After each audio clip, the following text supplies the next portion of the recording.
Përshëndetje! Sot do të përgatisim së bashku tortën me meringë në kushte shtëpie. Atë ëmbëlsirën e thjeshtë që na kujton ditët e fëmirisë dhe shijen e dikurshme. Si fillim, do të përgatisim pandispanjen që është baza e kësaj ëmbëlsire. Do përdorim 8 kokra vezë, ku do t'i ndajmë të bardhat nga të verdhat dhe do t'i rrafim secilën më vete.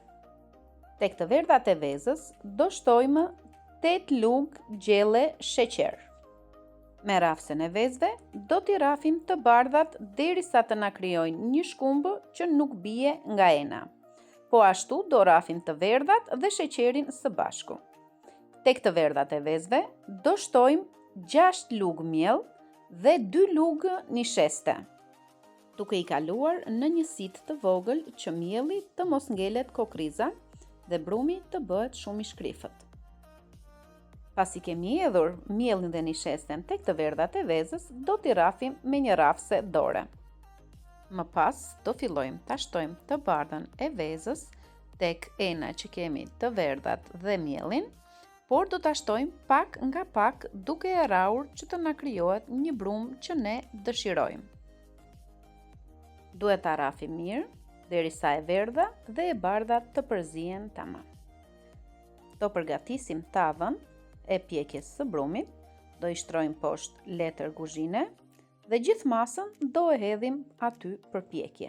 Tavën do e shkundim pak që masa e brumit të përhapet në të gjithë tavën dhe do ta fusim në furrë në 170 gradë për 55 minuta. Derisa pandispanja të piqet, ne do merremi me përgatitjen e meringës. Do na duhen 10 kokra vezë, ku do ndajmë vetëm të bardhat. Të bardhat e vezës i kemi hedhur tek roboti që të rrifen dhe të bëhet kremi. Ndërkohë, ne do merremi të përgatisim shurupin. Për përgatitjen e shurupit, do na duhen 750 gram sheqer dhe 200 ml ujë. I hedhim në një tenxhere dhe i vendosim në zjarr derisa shurupi të valojë.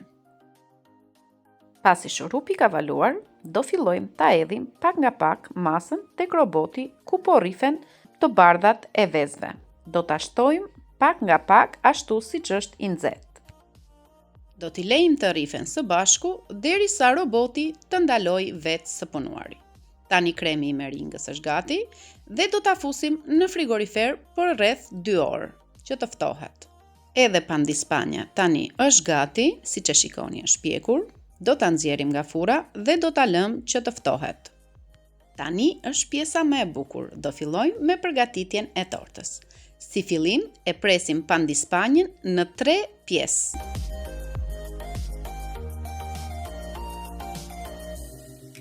Tek mbajtja e tortës, vendosim pjesën e parë të pandispanjes dhe e spërkasim pak me qumësh. E shohim që kremi i meringës në frigorifer është të forcuar dhe fillojmë e vendosim mbi pjesën e pandispanjës shtresa. E përhapim në të gjithë sipërfaqen. Të njëjtën gjë bëjmë dhe në vazhdim, vendosim pandispanjë dhe vendosim meringë derisa ta mbulojmë të gjithë pandispanjen. Pasi kemi mbaruar së vendosurit të treja pjesët e pandispanjës, do vazhdojmë ta zbukurojmë në sipërfaqe.